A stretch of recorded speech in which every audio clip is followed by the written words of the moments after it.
সুদের টাকা ফেরত দিতে না পারায় তার বউকে দিতে হয়েছিল সুদখোরের কাছে। বিগত ৬ বছর পর সুদের টাকা ফেরত দিয়ে বউকে রিটার্ন আনার সময় বউয়ের সাথে মিলল একটি বাচ্চা।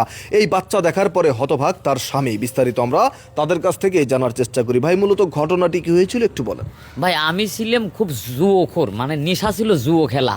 তো 20,000 টাকা ইনির কাছ থেকে লিছিলাম লাভের ফের, সুদের উপর। সেই টাকা ওই লাভ আর সুদ একই, সেই টাকা বাড়তি 4.5 লাখ টাকা হয়ে গেছিল। কারণ 4.5 লাখ টাকা দিবের পারি না। তখন ও কয় যে না, টাকা দিয়াই লাগবে। বললাম আমার তো আর দেওয়ার মতো কিছু নাই, বউ ছাড়া। কয় তোর ওই বউটাই দি, যেদিন টেকা দিবি সেদিন তোর বউ লিয়ে যাবি। তা আমি আর কি করবো, টেকার জন চাপ দিচ্ছে। কইলাম লে, আমার বউটা লে, যেদিন টেকা আমার হয় আমি আর বউ ফেরত নিয়ে আসবো। তো এখন মনে করেন যে তখন জুয়ো খেলা বাদ দিলাম। আমার একটা শিক্ষা হলো যে জুয়ো যদি না খেলতাম তাহলে ওই সুদ করে আমার কাছ থেকে বউ কিন্তু নিবের পাইতো না, পাইতো। কিসের জন্য নিছে? জুয়ো খেলছি, জুয়ো খেলে হাইট দিছি, দিবের পারিনি টাকা, এই জন্য আমার বউটা লিয়ে গেছে। তে আল্লাহরই এমন কাম, কোনো এক কাজে একটা ভালো মানে ছোটখাটো ব্যবসা করতে করতে করতে করতে মনে করেন যে অনেক টাকা পয়সা আমার হয়ে গেছে। আল্লাহ দিলে বাড়িটাও কিন্তু করছি। এটা কি, এটা ভালো কাজের একটা অবদান পাইছি। তো আমি বাড়িটা করছি, টাকা পয়সা আল্লাহ দিলে কয়েক কোটি টাকা আমি করছি। 4.5 লাখ রে, 2-4 কোটি টাকা আমার কাছে হাতের ধোয়া। বোঝেন না এই বিষয়টা?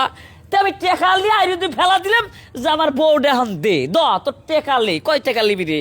কয় 20 লাখ হয়েছে। 20 লাখ 40 লাখ দেবো তোরে, লে। দিলাম, বউটা দিছে। এখন যে বউর সাথে একটা বাচ্চা কে রে, আমি তো আবার বলি বেড়েছি বাচ্চাকে। কয় তোর বউর পেটের ভিত থেকে হয়েছে। কে হওয়াইলো কিনা? কয় আমি। কবে কে রে? টেকা দিলাম বলিয়া তুই ওর সাথে আবার বাচ্চা দিলি কিসের জন্য? কয় তোর যেমন টাকা আমি লাভ লিছি, তো তোকে তো সুদ দেওয়া লাগবে, এই জন্য বাচ্চাটা তো লাভ দিলেন।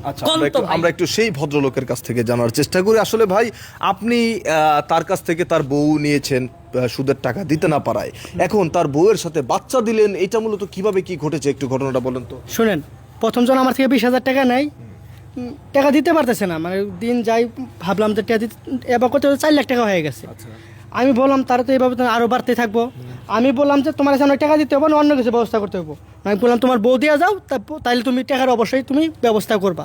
কিন্তু সে অবশ্য বউ দিয়ে গেছে, কিন্তু আর 6 বছর কোনো খবর টবর নাই। আরেকটা খবর কি, মানে সে আমার 4 লাখ টাকা থেকে 20 লাখ টাকা হয়ে গেছে। যেহেতু আমার টাকাটা লালন টালন করে 20 লাখ টাকা করছে, তাহলে তো আমার একটা কিছু করার দরকার। এর লাগে তার বউ যে আমার ঘরে ছিল, মানে আমিও লালন করে এরকম একটা বাচ্চা দিচ্ছি তারে। মানে বিষয়টি হচ্ছে আপনার টাকা 20,000 টাকা সুদের উপর বাড়তে বাড়তে যেমন 22 লাখ হয়েছে, আপনি সেইভাবে তার বউকে আবার একটু বাড়িয়ে আরেকজন এরকম একটা আমি বাচ্চা দিলাম। শোনো বাবু, তাহলে আব্বাটা কবি রে কাকরে ভাই, এই যে, তুই ক সেই খাওয়ালটা তো আব্বা কবি না আমাকে আব্বা কবি? এই যে বাবা, আজকে থেকে তুমি তারে আব্বা কবা না, তুমি আমার বাবা। আমরা করছি দর্শক আপনারা দেখতেই পারলেন, খুবই দুঃখজনক একটি ঘটনা। বউ আমার আব্বা কয় ছাওয়াল লোক, তাহলে কি আমাকে যন্ত্রণা ফেলা দিল? এখন এই যে আপু, আপনি যিনি আছেন, আপনার স্বামী যে কাণ্ডটি ঘটালো, এই বিষয়টি নিয়ে কতটুকু কি জানেন বিস্তারিত একটু বলেন তো আমাদের। কি বলবো ভাইয়া, লজ্জার ব্যাপার। আমার স্বামী তার কাছ থেকে টাকা আনছিল সুদে, সেটা আপনার জুয়া খেলছিল, ঠিক মতো টাকা পরিশোধ করতে পারে নাই, তার কারণে আমাকে দিয়ে দিচ্ছে তার কাছে। তো এখন তো কি বলবো, আমার স্বামীর মতো এরকম ভুল যেন আর কেউ না করে, ঠিক আছে? এখন যে আপনাকে রিটার্ন নিতে আসছে, এখন এই যে আপনার এই যে বাচ্চা, এই বাচ্চার বাবা কি মূলত? বাচ্চার বাবা সেই। আচ্ছা আচ্ছা আচ্ছা। এখন ভাই, উনি তো দাবি করছে বাচ্চার বাবা আপনি, তাহলে আপনি বাচ্চাকে ওনার কাছে কিভাবে দিচ্ছেন? আমি তো বিপদে পড়ে গেলাম। সে আমার টাকা 20 লাখ করে দিচ্ছে, আমি তার জিনিস নিয়ে লালন পালন বাচ্চা করে দিছি, সে খুশি মনে নিব, তো অপরাধী আনতে আমি বিপদে পড়ে গেলাম।